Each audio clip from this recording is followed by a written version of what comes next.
Welcome back, everyone, to Racially Speaking, a podcast dedicated to having real and honest conversations about race as it's viewed through the lenses of faith, family, and vocation. As always, I'm your host, David Phipps, and you are listening to episode 7. As always, I'm really excited for you guys to hear the conversation I'm about to have. I'm joined by former guest, only from a couple episodes ago, my friend Debbie Carlier. Debbie, thank you so much for coming back on. I'm very glad to be here. We're going to catch up here in a minute. Well, actually, how you doing? Just give us like a quick 10-second how you doing real quick.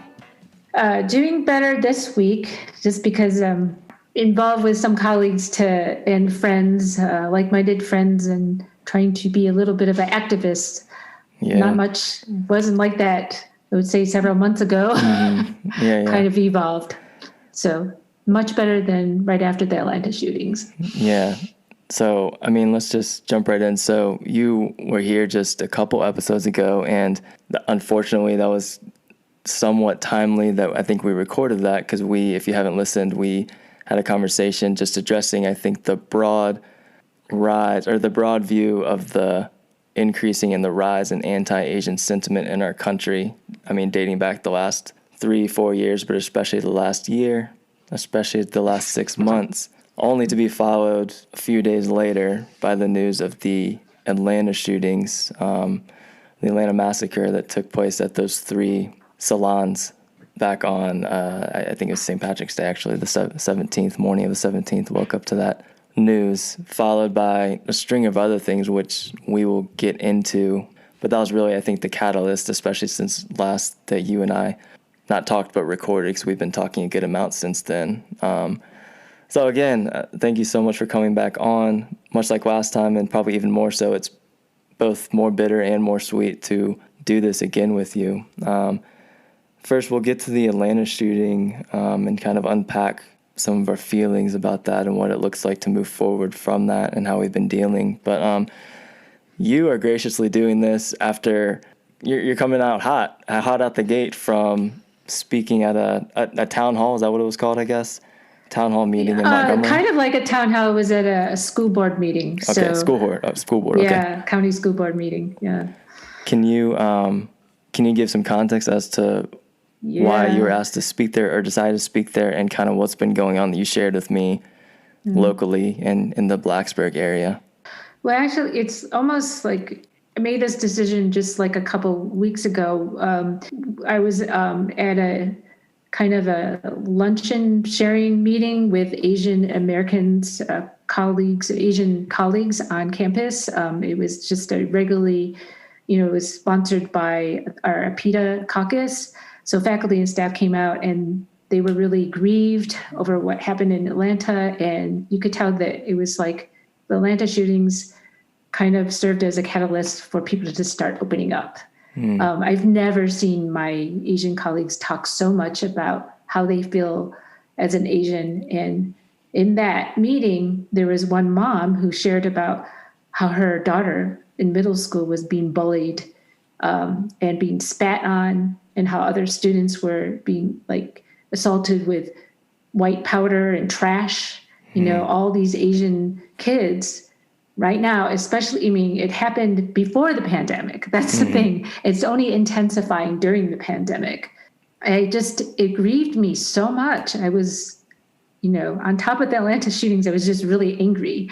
So I contacted that mom and colleague, and I said, hey, I want to be here and help, because my 2 daughters went through the school system too, the same public school system. And it's funny because you asked me the last podcast, like, have you ever talked to your daughters about this? I hadn't, but I have now. Well, but I said it nicer than that.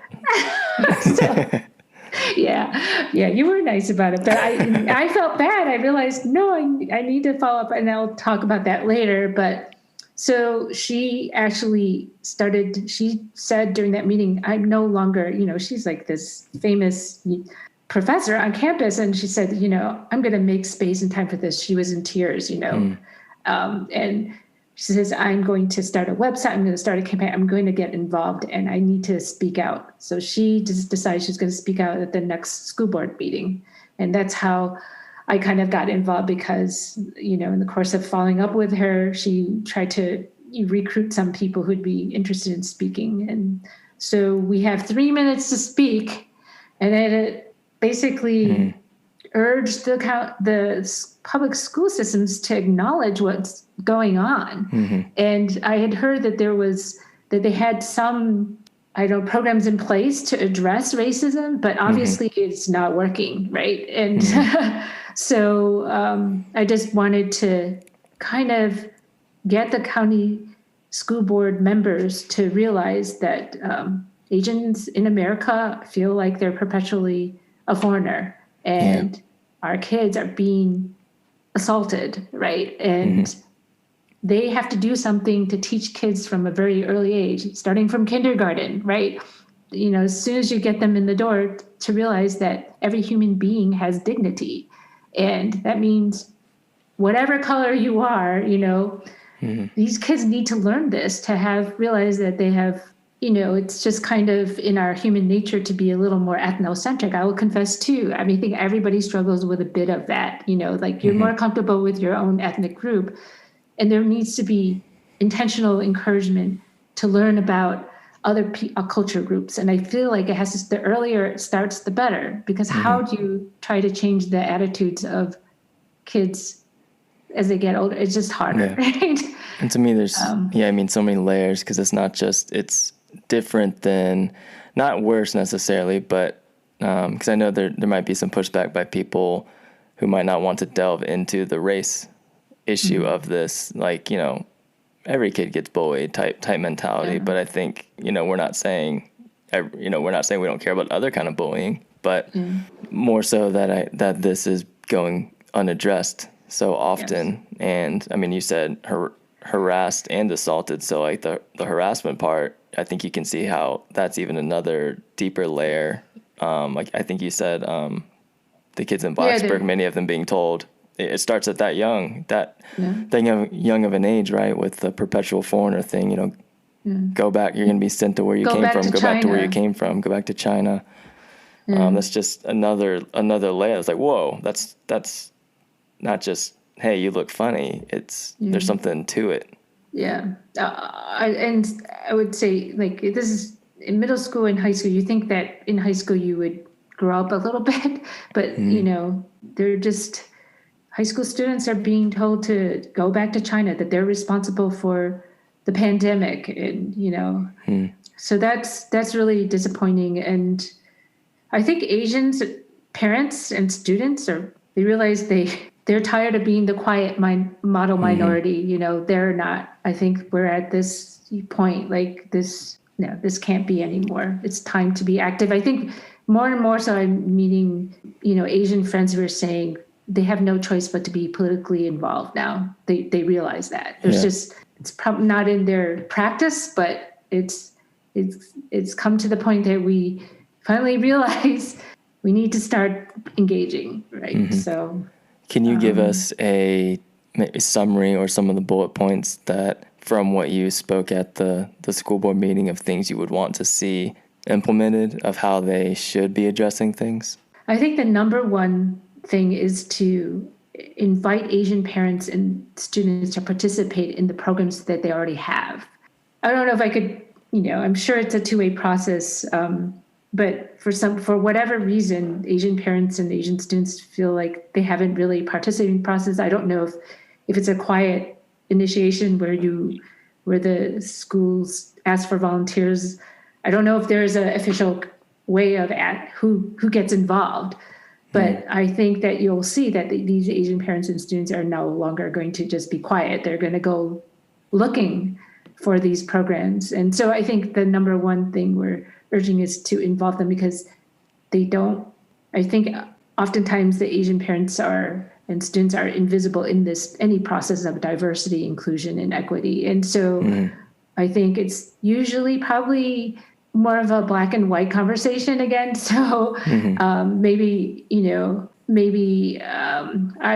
guess the hope is that after hearing these speeches that administrators and those parent leaders would come out and reach out to Asian parents to get them involved. I also feel like I haven't even talked to my friends about this, but I feel like they should volunteer for the parent teacher organization. I don't know how you get involved. I think you might have to go, to be a voting member. Maybe you need to somehow go through some hoops. I have no idea. So, or maybe it's public, but I think that's the number one thing. That I also think that curriculum, at least in I'm urging them to actually look at their curriculum from a very young age and see how they can talk about like different cultures and language, so that, students can start to appreciate other cultures at an early age. I know that seems like such a very foundational thing, but I also feel like if you don't even have that,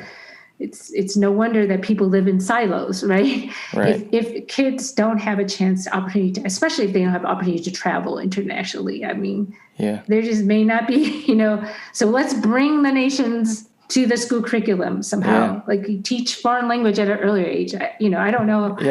I think that's huge. Like language is big. I mean, I teach English, but I grieve the fact that American education, we don't value it past, I think it's more of an elective type thing past elementary school. At least I think that was true for me. You can take foreign languages, but if you've ever been to foreign countries, I mean, goodness, like I remember studying abroad, and a few times I've been overseas to Europe and meeting 12-year-old kids that can speak like 4 languages, and I'm like, oh my goodness, and that's just normal. It's not like I met one really smart kid. It's just normal, and how that alone can just automatically makes you appreciate other languages and other people and other cultures. And something that's been helpful for myself and Caitlin and I is we have tried to pinpoint just little things. Not I have a 5-year-old and a 3-year-old or 2-year-old. Try to talk about different languages. So like when my 5-year-old has heard someone speaking, I think Spanish, and just nipping that kind of in the bud right there, of him having a reaction of, why do they speak like that? That sounds kind of funny. To me, I think, when I was younger, or honestly probably not that long ago, I might have just let that roll off my back and just be like, oh, yeah, they do sound kind of funny. But, lately I've just been made more aware of how that can take root. And then if I just one passing comment like that can convince him, oh, okay, so English is the only thing that doesn't sound funny, because then it carries, a hint of otherness, which just breeds more and more and just grows into this, it can lead to racism, really, and kind of grow racist roots. So, I mean, it's just some things we've tried to do. We've learned from books, even, as I think when my 5-year-old said something like that early on of, oh, why do they sound funny? Just quickly, doesn't have to mean anything, sit down serious, look me in the eyes and have this serious conversation. I was just like, oh, they don't sound funny.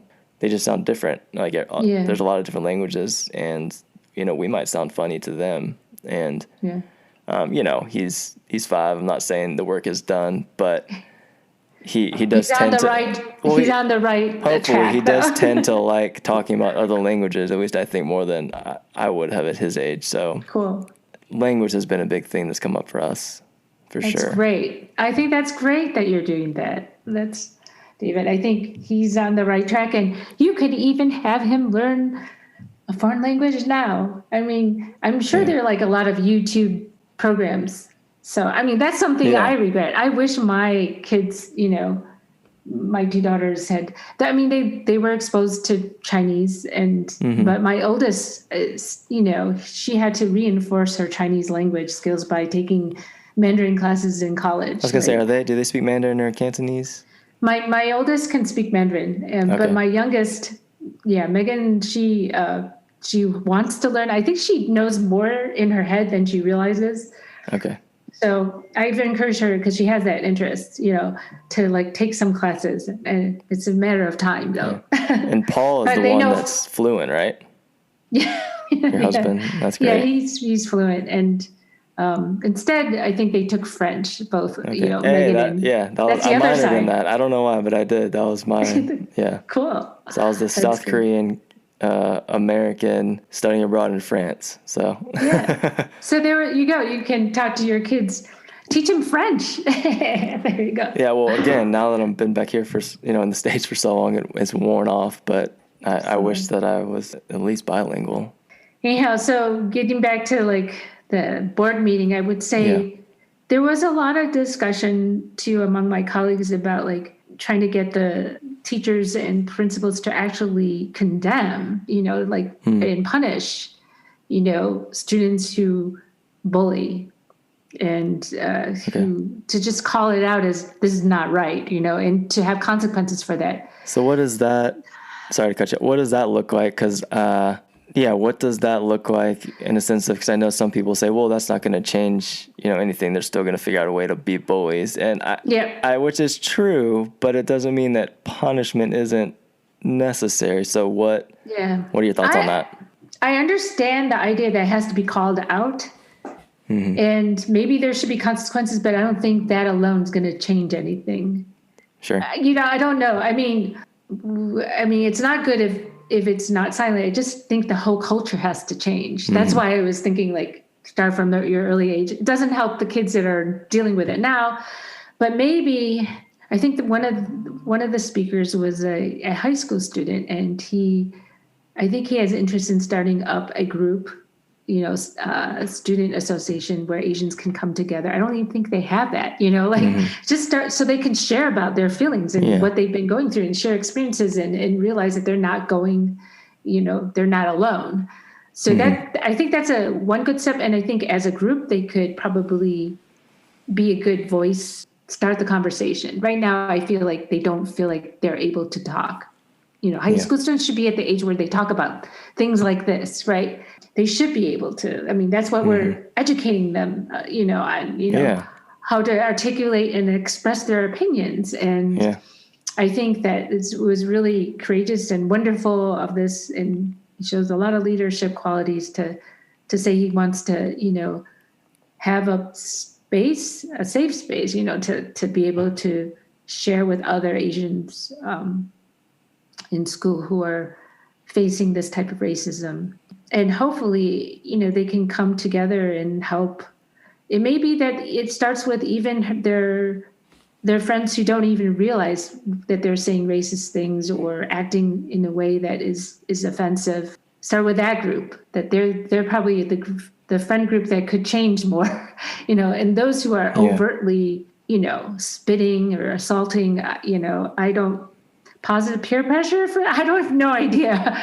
But I know that I am concerned about the mental health of these kids. I mean, to be facing microaggressions day in, day out and not having any person, of authority to speak into this, saying that it's wrong. I mean, you definitely start to feel invisible, and it affects your mental health. So I mean, the catalyst, which we mentioned for, I think, probably this school board meeting and so many other meetings and groups and people speaking out, especially in the Asian American communities, was the shootings in Atlanta. Yeah. Probably coupled with, and I forget the date, the footage of the woman being attacked in Manhattan, walking down the street. But let's start with, the shootings in Atlanta. So this has kind of been a huge wake-up call to kind of speak out and address these kind of things. What are some of your thoughts from hearing about it and processing it and then dealing with it? What were some of your thoughts through all of that? Well, when the details first came out, I wasn't sure what it was. But when we learned that 3 Asian-owned businesses and 6 out of the 8 were Asian women, of course, that caught my attention, and my immediate response was just a combination of just grief and then going through the motions of being angry and exhausted at the same time. But then kind of it is definitely a turning point. It's like if I have opportunities to speak out on anti-Asian sentiment, I'm going to speak out. But this was even much more complicated. It took me back to my own, again, childhood, because it's a little more nuanced, this situation, because they were all women, Asian women. And there's a history of how I think the Western culture, or Americans, at least there's a subpopulation who made how they view women, Asian women. Yeah. And there's history behind that, going way back to like the 1800s, 1875 Page Act. That was an act that was put forth to keep women from emigrating to America because, at that time, the 1800s, 1850s and 60s, there was the gold rush, and a lot of immigrants from abroad rushed to California, including Chinese, and mostly men came. But then when they were wanting to, of course, have their wives or come over, there was a big backlash because the Californians were upset that Chinese were, taking up jobs for they were cheap labor, and they kind of labeled Chinese women as the undesirables, or accused them of being prostitutes. And so this Page Act was put in place. And somehow I feel like Asian women have been labeled, like they're prostitutes, they're undesirable, coming from the 1800s and in California. And right around that same time too, the 1882 Exclusion Act, that also prevented Chinese from becoming immigrants. They couldn't becoming nationals. They couldn't become Americans. There's this sentiment. And so I guess I'm kind of digressing, but I'm just trying to paint a picture of what the 1800s were like, It's all connected. Yeah, it's connected. And I think for me, it took me back to my childhood because it reminded me of this one, as I look back, this one incident that happened. I was driving a car because my girlfriend asked me. She was a little older than me. I was still in high school and she was probably just out of college. And she invited me to come over to her home for just to have a sleepover, right? Because we hung out a lot. And so I just, it was my first time going to her apartment for the weekend, and I got lost in that nighttime.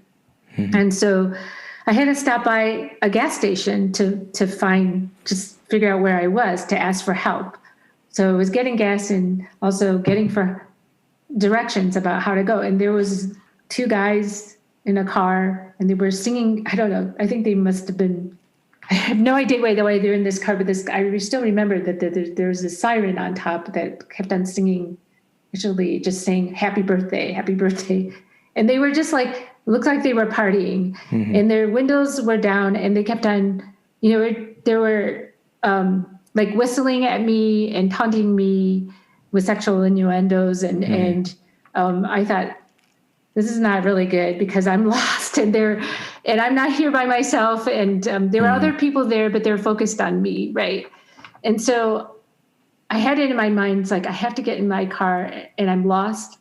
I'm going to have to act like I know where I'm going, because I had this feeling that they were, focusing on me, because they could have left after they got gas. They just hung out and they were focused in on me. So I got in the car and I drove, and they followed me. They followed me for 10 minutes, in the car. And I finally tried to drive really fast, quickly into a parking lot, parked the car, and hid it in the bushes as if I had already went into a apartment building, because I didn't know where her apartment building was. But I figured the more I drove and got lost, they would think that I'm even more vulnerable. So I just pretend I knew where I was going, got out of the car, hid in the bushes.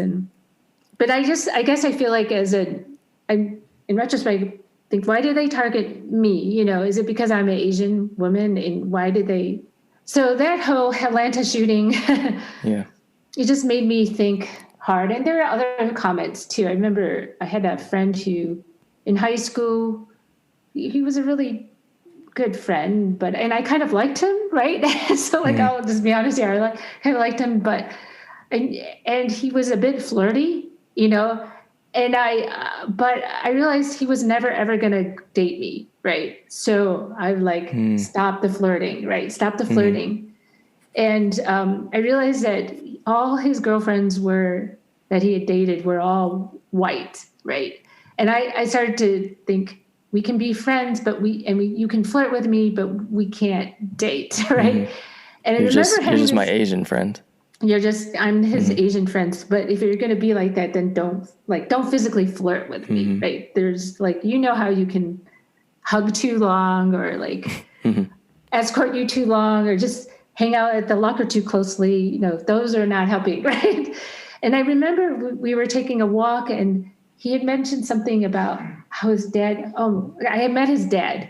And then finally his dad, I guess, mentioned to him in private, it's like, oh, I can see how you like her, right? I can see but the way he said it, I got the feeling it's like that somehow I got the sense it's because I'm Asian, like, I don't know that. Mm-hmm. What do you mean by I could see, like, kind of like my physical traits? And I'm Mm-hmm. like thinking, I don't know, but you wouldn't date me. You know what I mean? Right. So this whole Atlanta shooting has brought back some memories from my childhood to make me think about what it Right. was like as an Asian woman, Yeah, and I or mean, young girl. I learned a lot reading things about, history and stuff since the Atlanta shootings. I mean, I learned a lot personally about it. To me, just hearing your stories makes sense to think about those things and to connect certain things. And I don't think, I don't know, I don't think you should, I'm not telling you how to feel, but I think it makes sense to have all these thoughts come in, at you in all directions and not know how to process them. And then I think it's probably easy to think, oh, well, am I making this up, being too sensitive? And I don't know. I don't think that personally, I don't think you need to come up with a conclusion to have it be valid, if that makes sense to me. And again, No, I'm not telling you how it's to how I feel. feel. Right. Yeah. And I only say that because of specifically the conversations that happened from the Atlanta shootings. Like, I was just really confused when, it's being chalked up to, oh, this guy had a sex addiction. And I was like, how is that being used instead of this was a hate crime? Because he was Yep. documented as saying, I'm targeting Asian people. And Yeah. I was just like, what does that have to do with anything? But anyway, you can kind of flip it on its head. And this is where I started to learn even a lot more things. And I see the interconnectedness of, I read so many statistics and reports of the sexualization of Asian women in our country's history, very disproportionately to other races, and how that is, I don't know, it's just, I say that word all the time, but interconnected, and that these are the kind of things that we've got to unpack, in my opinion, proactively, not let's stop waiting to have to react, but proactively understand where all these shortcomings culturally are.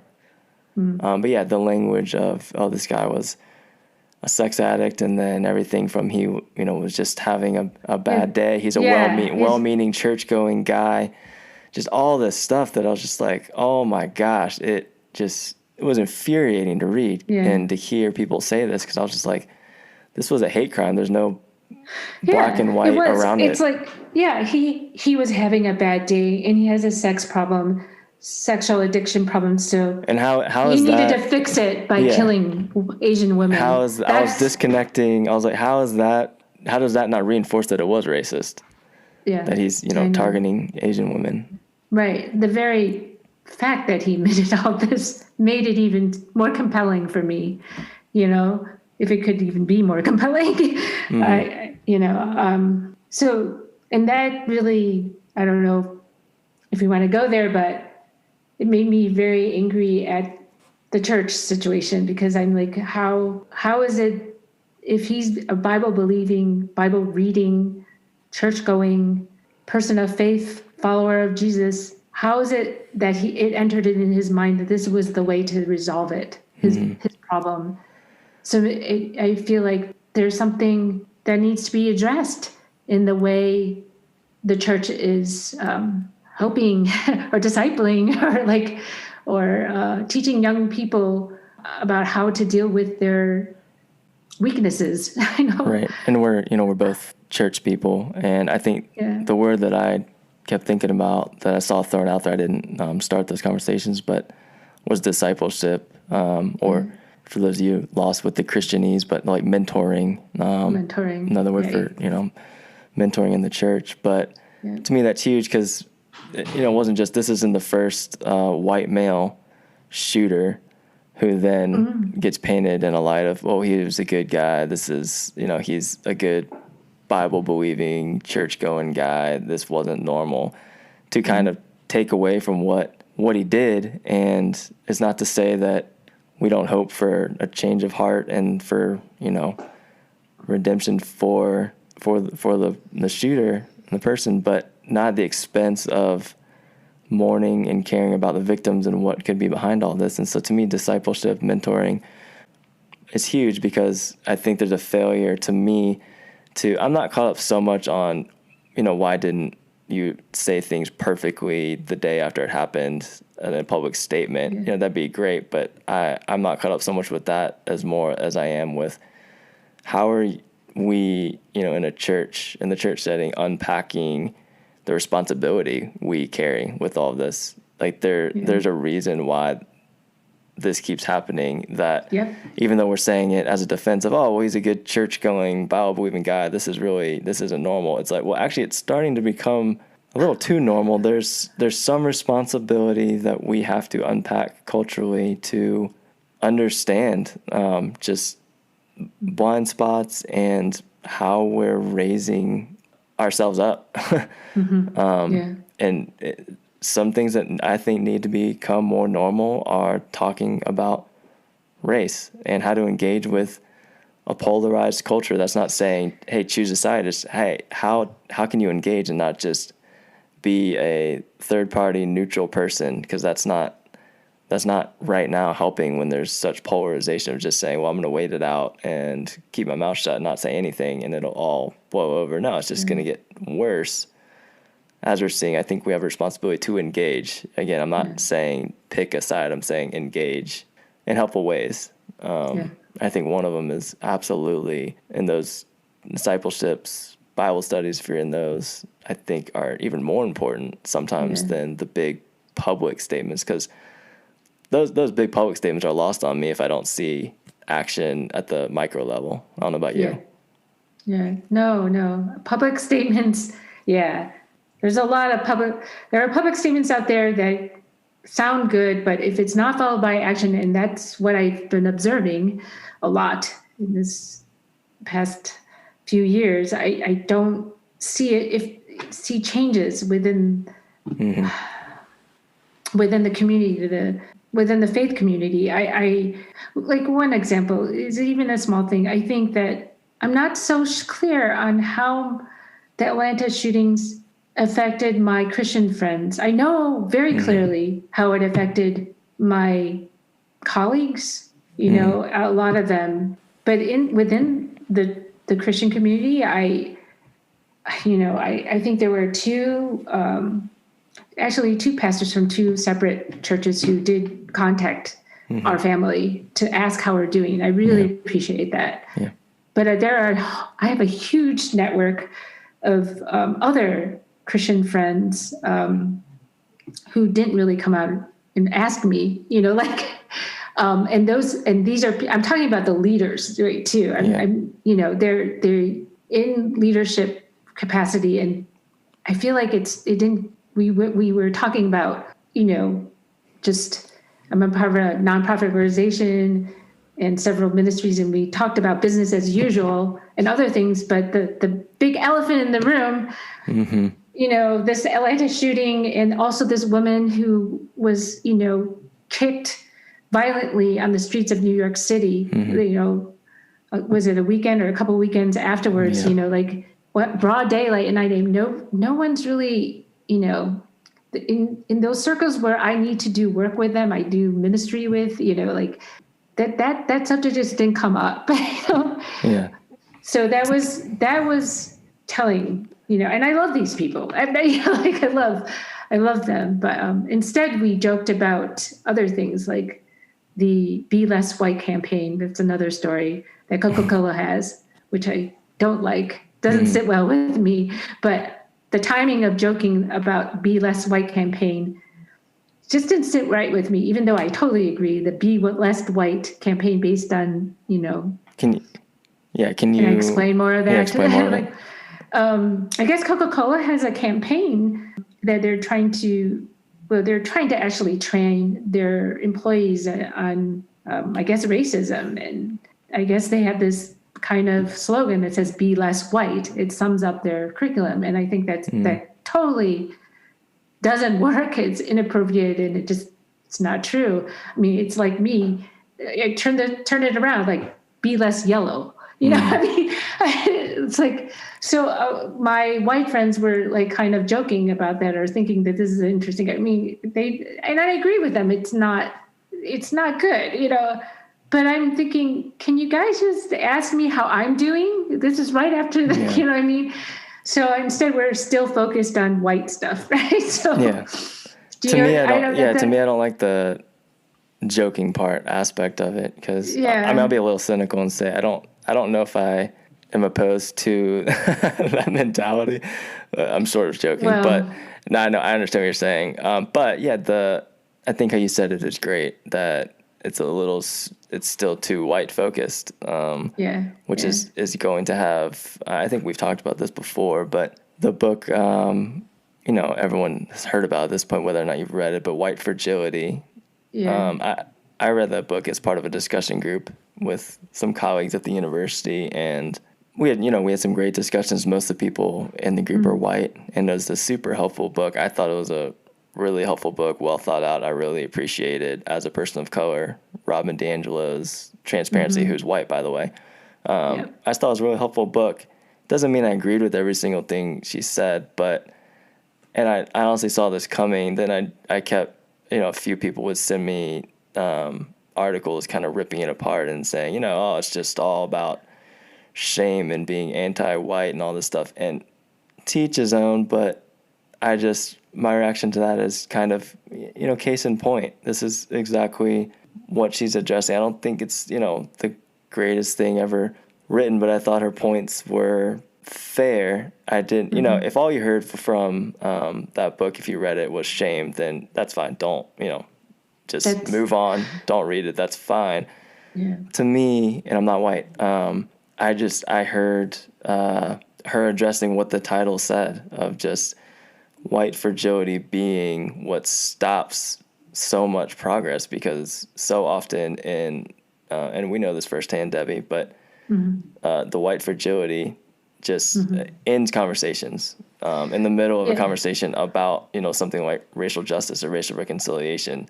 The capacity overall, not everybody, there's certain absolutely individuals that don't fall under this category, but overall the fragility of white people to be able to have these conversations just puts so much progress to a halt, because there's offense taken, there's guilt taken, and go ahead. No, I hear you. I mean, I read the book too. I feel like what she had to say was very helpful in terms of, I totally identify with what you're saying, is that the white fragility part ends conversations. And because it's so focused on, it's ethnocentric, right? It's like focused on yourself, right? The white group, your own group.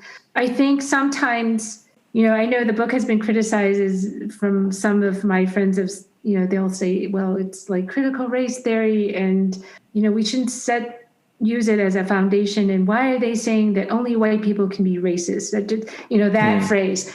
And I really felt like she was actually saying, I thought she did a good job of explaining the context. She was talking about within America, right? It seems, like she was saying white people are the dominant culture, right? And they're the ones who can be racist. Right. I forgot that was one of the big things she was saying, which hit people the wrong way. Yeah, wrong way. And I would say that for me, in this context, maybe it's easier for a white person to be racist, but I know that I suffer from racism. I just don't see I have a blind spot, just like, I don't know, in psychology, there's this Johari's window.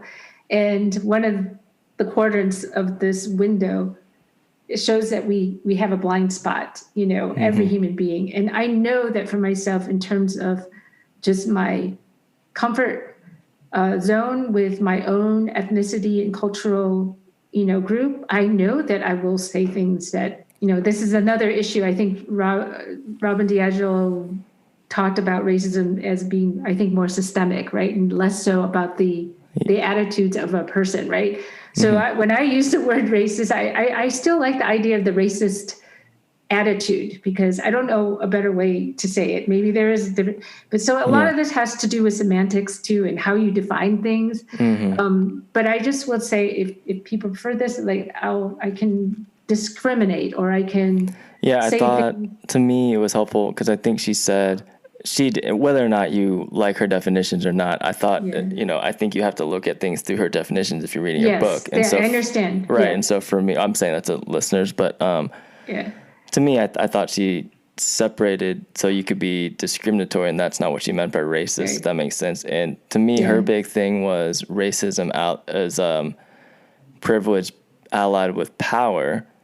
Right, power. In America, right? The context was America. And so I didn't have a problem with that. I don't know if I agree with the whole, only white people can be racist thing. I don't think that really matters if you agree with that. But how she was talking about it, I think, what do you think about that matters? Like, my instinct to white people that are pushing back, oh, well, everyone can be, like, what is it about that definition that gets you so worked up and that's upset? That's what I mean by case in points. White fragility, that's the title. Like, I think she would say case in, like, exactly.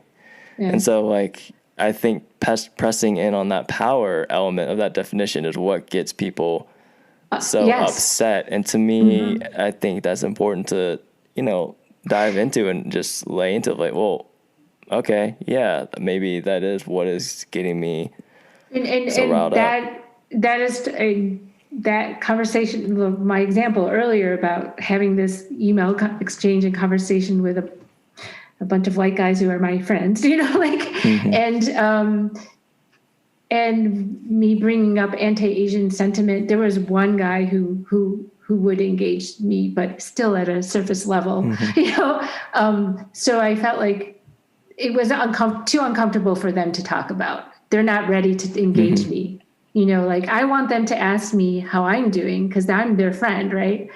And I want to be able to articulate what might be going on in our culture that is not good, and how it would be the right thing for them who are in that position of power, because of their skin color, to actually do something, even especially if they are Christians. The Bible talks about how God gets upset with his people when they don't stand up for the oppressed and the vulnerable. Well, I feel like Asians are in a vulnerable position, and Blacks are in a vulnerable position. It would make sense that those who are of dominant culture and have the power in the system to actually speak up, right? And to try to work against any inequities or unjust systems. So, but usually, a lot of times, and actually, I have to say it's mostly white guys. I have a lot of white female friends. They are very awesome. And I consider them my allies, and they come to a lot of the same book groups that I go to when we talk about racial issues. And so, but this white fragility does exist. All right, we could keep going, absolutely, but let's pivot a little bit to a little more positivity. Debbie, I've had a couple requests for when I eventually had you or brought you back on the show, but have you done your homework? AKA, have you had those elusive conversations with your daughters? I did. I started them. Yes. And I hope to have more of them too, because I think your homework assignment was to ask my daughters, which is so late, because they're now in their 20s and married. And now I'm asking them, so how was it like for you growing up, here in Southwest Virginia? And what was it like growing up going to school in the public school system? And we were all on a Zoom call when I asked this, and I asked it in front of their their husbands and my husband. And my youngest answered first. She said that, well, I've always thought, I haven't, she said, I didn't think really much of it until later on in my life, like maybe more of as a 20 something year old, but she's been processing. And she said that I think that there were some years where I had a lot of Asian friends. And then the next year I would have a lot of white friends. And it just didn't seem to they didn't seem to mix, right? So every year it would be a different group. And she said that it's interesting. And she said that the years that she hung out with Asian friends, she always felt a little bit like I'm not Asian enough, because she's half white and half, Asian. And so when she hung out with Asians, she didn't feel like she was Asian enough. And then when she, the next year it was mainly white friends, she didn't really feel like she was white enough, right? Because so I think that has to do with the fact that she's not even more than bicultural. She's actually a third culture kid. She was born in Hong Kong and moved to Southwest Virginia. And some people would say it's like quadruple, so. Yeah. So I think she's been processing that. It's interesting that she's a poet too. She's a musician, a cellist, and she's a poet. And she's written some award-winning poems that have to do with her Asian experience. Oh, man. And it took her a couple of years to share that with me, even though after winning the prize, because it was about the Chinese side of our family, and she wasn't sure how I would take it. But actually, I thought they were wonderful. And one of her poems is just about what it's like to be brought up in a Chinese kitchen. We have some strange smelling, like dried fish or some chilies that might take up this, just have a lot of odors that we like to put in our cooking, but might smell like the ice cream. Right? Yeah, they're just different. So, and things that I love. And I think it was just, her poem was really colorful. And it just showed me that she did appreciate the Asian side of her culture. But I think now she knows she's more than just, than all these cultural backgrounds. And, she's a Christian. So I feel like she knows that her identity is in God. Right. And so she has a firm idea of where her identity lies. And so that's just wonderful to see. But I think in light of this anti-Asian climate, she is definitely very empathetic. And I actually, like last week, she did a concert for Virginia Tech for the we wanted Heritage Month. We couldn't sign on. We have something on Thursday nights, but we would have done that otherwise. No worries. I think a lot of people had stuff to do Thursday night, but there was a big turnout. And I really appreciated her just awareness of how the Asian community must be feeling, because she's a part of that too. And I felt like she definitely expressed her grief. And one of the things the first thing she did when she found out about the Chinese, I think it's Filipino or Chinese, I don't know, a woman, the Asian woman who was kicked on that Sunday walk in New York City, she contacted my parents immediately and said, Ma, Popo, Gong, please, I know you live in a fairly safe place, but please be careful, because she's just tensed up, just like our whole entire family, about my parents, because they're vulnerable, walking outside. And then my oldest, she shared that she was fortunate to have a very good, more of a multi-ethnic group, which is rare, very rare. But for some reason, her year, she connected with a friend from, it's Indian friend, a couple Chinese friends, and she had some, white friends, and they all really got along together. And she was half. And she had also a Korean friend. So that group, I feel like her generation became really tight knit because they also suffered something together. When they were in 7th grade, one of her friends lost a father in the April 16th shooting. Oh, and okay. and another white friend of hers also lost a parent in the shooting. So one Indian friend and one white friend. And I felt like that when you go through something like this, it kind of brings you together because you're grieving together. Yeah. Maybe that's part of the reason why, I don't know, but this multi-ethnic group. So I think her experiences was, she said, I was fortunate. I had a very tight-knit group. But having said that, with this, she has now, going through college, she has processed more things about how she felt like an outsider in her youth group sometimes, or misunderstood. I mean, I think near the later years, she developed closer friends, but she realized that there were jokes made not intentionally to hurt her, because I think she was quite well loved, right?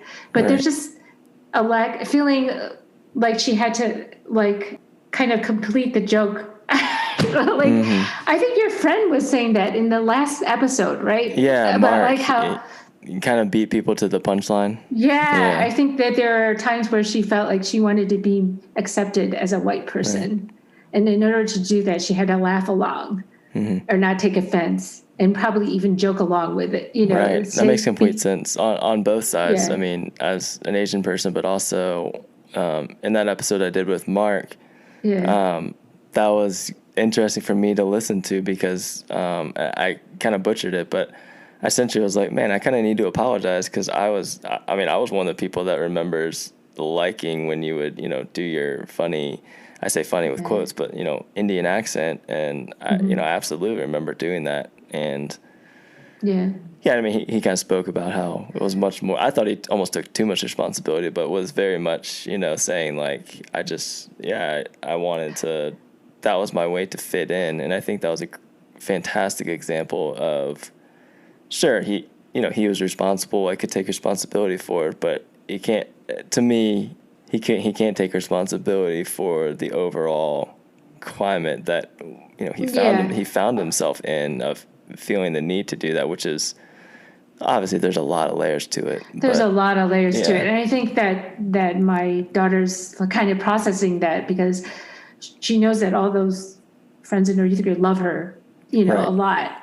But it's just that she didn't help the situation, and she wanted in retrospect, she realized that there was something in her that wanted to be more accepted because she didn't feel that, was worried about not being accepted and wanting to be identified more as, part of the white clique, so, and now she's proud of who she is, both, she's got both cultures in her.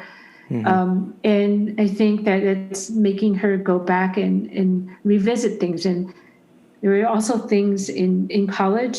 I think she realized that even in her Christian community, that was very white in culture, and that's part of her. So she embraces parts of that. But there's an Asian part of her that she felt like was not. She really felt for the Asian community because they were a little bit like a fish out of water, and she felt that way because of that too. It's like, for her, it's just much more nuanced and complicated because she has both cultures in her. But I remember her getting angry. I think it was near her senior year over some issue of, I think they were trying to decide who would be part of this new multi-ethnic leader in the fellowship. And they picked somebody who was white, and there was a perfectly great Asian, Korean American, who lived abroad, in Africa, who could have taken this position, right? Loved the Lord, but it was given to somebody who had really no experience. And then came back to saying, well, she got the position because she, she's thought a lot about the issue. That may be true, but I think she has something there. I think her observations were right. She's pretty astute.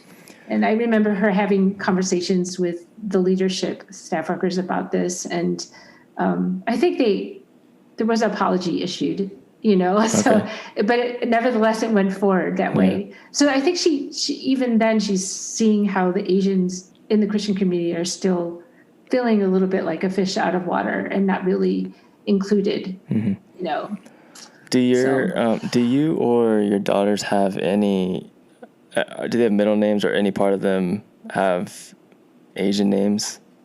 Yeah, they have Chinese middle names. Okay. Well, I would say Melissa has a Chinese middle name, so, and my oldest. And then Megan, my youngest, she has a English middle name, but she has a Chinese name. So I asked because I've been thinking about like I said, we talked on earlier, the language, all the nuance with language and how all of this can be deeply seated from a young age. But I just read an article earlier today that I came across in the LA Times about the subtle racism that is indicative when names are mispronounced specifically. Well, it was about Asian names, but you can, insert different cultures as well. But I'll put the link in the show notes to the podcast, but it was really, really good. And I've been thinking a lot about that because, we're talking about all of the different Asian cultures.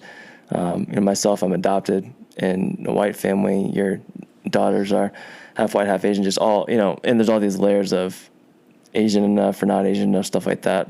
But I think something that unites all of us are a lot of these common experiences. And one, I think, is with the name thing. And it's interesting to me because it's obviously been talked a lot about because of the Atlanta shootings, and everyone knows the shooter's name, but no one, everyone's just kind of, either butchering the names of the victims or not mentioning them at all. Right.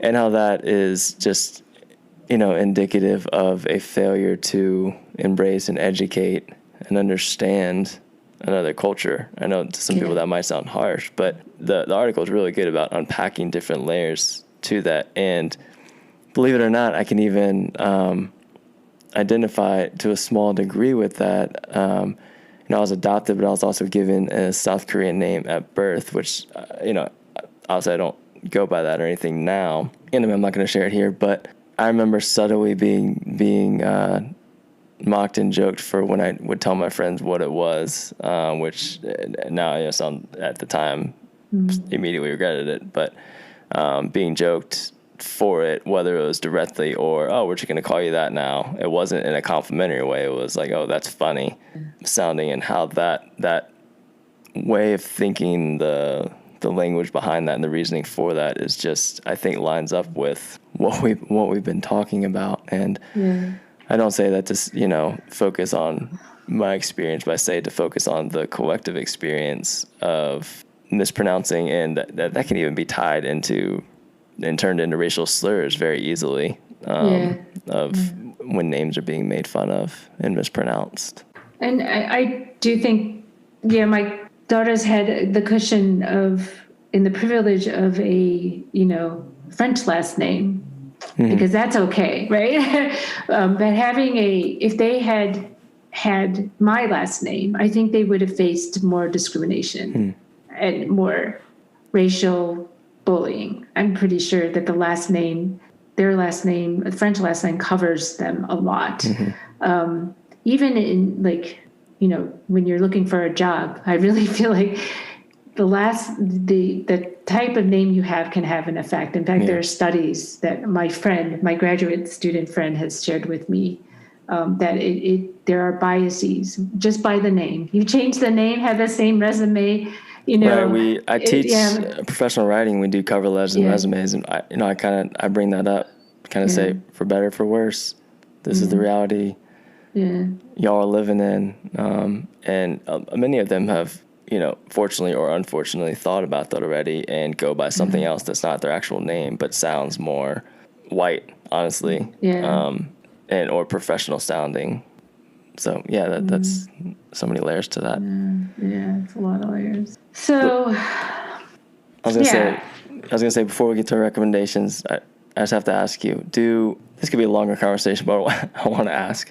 Yeah. Do you ever, or have you ever gotten mistaken for somebody else Or Oh, has that yeah. routinely happened to you? Okay, well, here's the level that it's happened to me, more so probably in the last 10 years or so. And I'm fleshing it out. Like, I think about it, not often, but every once in a while I'm like, what is going on? Okay, so I've had, I don't know how many, upwards of 10 conversations with, or experiences with somebody who has mistaken me for somebody else. And I'm not talking like a gut reaction. Oh, sorry. Like, I thought you were somebody else, or even a subtle, like, oh, you look like somebody I know or something. But I'm not exaggerating, probably upwards of 10 different times somebody come up to me, have a full conversation, and me have to stop them.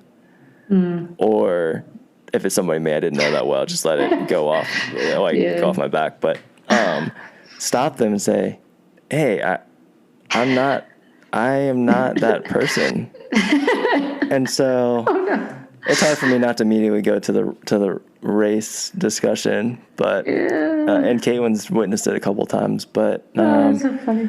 this summer at a wedding we shot, somebody came to me and told me, you know what, an amazing dancer out there, like, great. And I was just like, at first I just kind of was nodding, wasn't really paying attention. I was like, wait, what? And then she had kind of left. It wasn't anybody I knew really well. And then I was just like, what was that? Like, I was like, I mean, I guess while I'm photographing, I can bob up and down sometimes. But people that know me know I'm not a good dancer. But I'm completely convinced. But I went out and it's at a reception, and there's another Asian guy about my age, doesn't look like me. But I was just like, what? Like, is that? And I knew that's what had happened because he was dancing. He was like one of the main people on the dance floor. But I was like, man, that wasn't like, and she didn't catch herself. And I just went over to her, tapped her on the shoulder, hey, it's not me. But I was just like, she was so sure. And then I've had several conversations. I remember this in college. Several people come up to me and like talk to me about an exam or a class that I'm in with, and I'm being mistaken for somebody that like sits next to them. And oh no, so I don't know. I wondered if that had to that level had ever happened to you, because I've just been thinking about, I'm like, there's something about it that I'm like, it's the sureness of all these people that just sits strange with me. I'm not going to say it makes me angry or anything. I'm just like, what? This doesn't happen. That hasn't happened just a couple of times. It's 10 to 15 people that have been positive of somebody else. Like, I mistake people all the time, but not to that degree. That's a lot. I don't know if I've been mistaken that often, but that certainly. Because Caitlin even asked me one time. Well, she even said, "Okay, I'm gonna admit, like, because it was in college, this really happened," and she was like, I'm not gonna lie, there is somebody that I see that looks a lot like you," and I'm like, okay, that's fine, but I'm like, it's the sureness that people have in actually interacting with me, and I have to cut them off. Yeah, and that's what she's like. Yeah, because that's strange. They're so sure. Yeah, she's like, yeah, that is weird. They're so sure. Yeah. So, yes, I know who I am, and that's not me over there. Oh so man, funny. it's Anyway, this is a weird bit. I know. Who knows if I'll leave this in, but. Anyway, all right. Recommendations. Do you have any new ones? Let's just follow up from last time. One. Okay, new ones, and we can follow up some.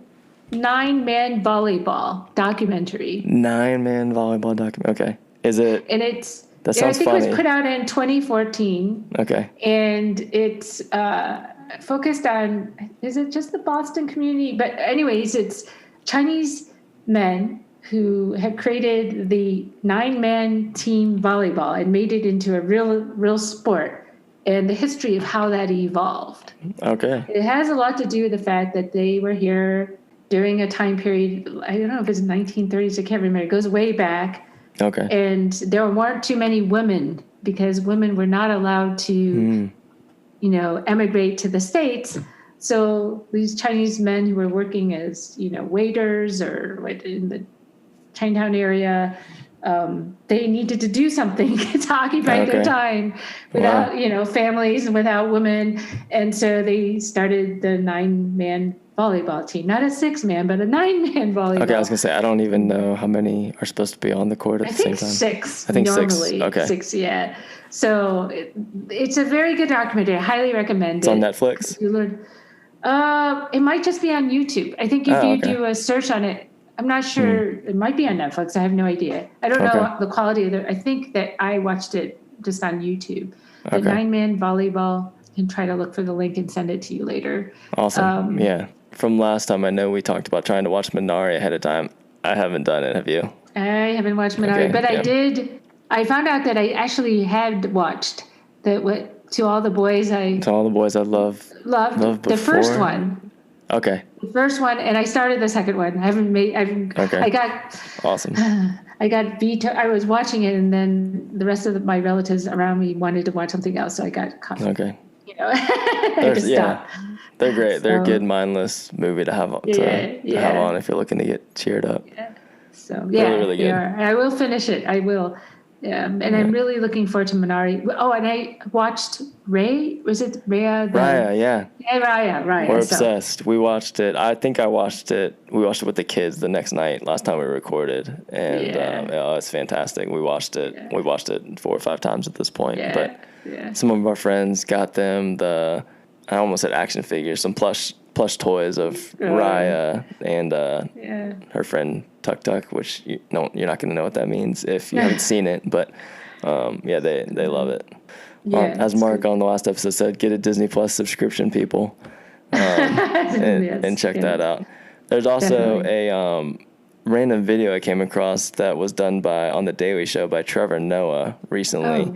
It's a 20-minute compilation of interviews he's done with Asian producers and actors. So it's not all one interview, but it was kind of a compilation. I can't even remember why I put it out, but I watched it, and it made me feel good because it made me feel like we were recommending good things on the podcast, because it was he talked to people, some of the actors that were in Crazy Rich Asians, the writer of To All the Boys I Loved Before, Ali Wong, the comedian who was in Always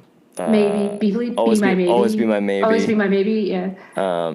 And several others that were really good. So they were kind of right in line with a lot of our recommendations. And it's a really fun listen because it's a really quick, fast-paced insight into Hollywood, culture, and a lot of other things from the Asian American perspective. So I'll put the link if I can. Yeah. Also here to check out because it's really, really good. Have you seen The Farewell too? I think that's what it's called. Farewell. No. With Aquafina in it. That's another one I recommend. Okay. And it has a lot to do with her going back to China and her grandma. That's all I'll say. And it's a really good. She did an excellent job. I think she might have even won an award playing that role. Wow. Okay, I'll have to check that out. All right. Well, thank you so much for doing this again, Debbie. Again, we didn't even get through, I feel like, half the stuff we could have even talked about. So we'll just have to come back. Yeah, I'm happy to do that. So. I know people love listening to you, so thank you so much. Thanks for all the stuff you're doing, advocating for Asian Americans, especially here locally. Likewise. And, thank you for all that you're doing. I always come away feeling understood. It's very therapeutic, too, to be able to have a space to talk about things. Likewise. All right, thanks so much, Debbie. Good night. Don't forget to check out the show notes with all of the links to all of the things that Debbie and I have referred to throughout the episode. This podcast is meant to be a space for people of color to feel seen and heard, and also be a place for our allies to listen in, learn, and grow with us. Our artwork was created by the great Ashley Bush, and our music was written and produced by the also great Dylan Dent.